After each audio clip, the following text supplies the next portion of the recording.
And today I wanted to talk about, and I know this topic has actually come up in some of our group sharings, duality and non-duality, and how that what that is, and how it pertains to the work that we're doing here.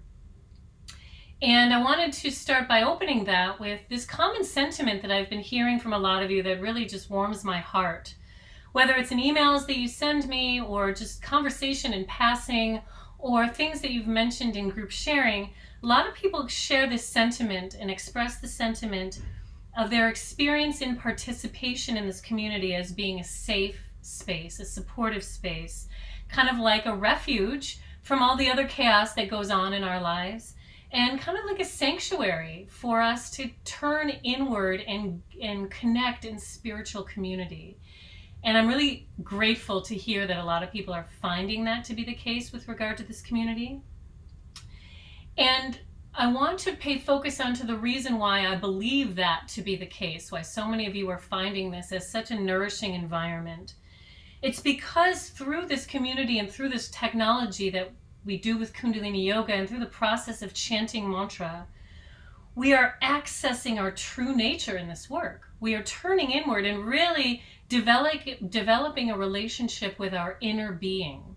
And then as we start to connect to our inner being, we relate outward as a person who is connected to their inner being with other members of the community who are connecting to their inner being, right? So it feels like a very safe, sacred, nurturing space because we are all accessing something very true and very wise and connected within ourselves, and then gathering in community from that joint space.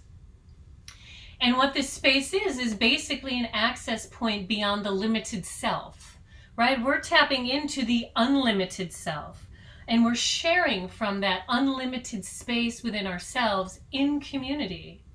We are experiencing ourselves outside of duality. The unified, non-dualistic self starts coming forth, right? The undying nature within us. And to understand duality and non-duality, and another word for non-duality is Vedanta, if anyone's ever heard that word before. Vedanta is a word or a method of non-duality. This is basically what the Vedas are expressing, this understanding and education of non-duality, the unified nature of the process or the experience of being. Okay? So to give a couple examples on how to bring this down into a digestible topic, let's say we have a gold bracelet, we have a gold necklace, and we have gold earrings, right? And we say that these are three different things. Well, the necklace is a separate thing from the bracelet, and the earrings are a separate thing from the bracelet and the necklace. They're all very different and unique things that serve different purposes and have different qualities about them, right? They have different appearances, they have different purposes and uses, right? So on one level, all three of these things are very different, and that would be their dualistic nature, the differences among them. However, they're all made of their essence, which is gold. And that is what is the unifying quality of all of them. That is that keeps them unified and non-separate, is that they're all made of gold, right? So that's one way of looking at duality and non-duality. Another way is we can say there's a clay pot, a clay plate, and a clay elephant statue, right? All of these are different things and they serve different purposes, right? On one level, they are separate items for separate purposes, yet they are all made of clay.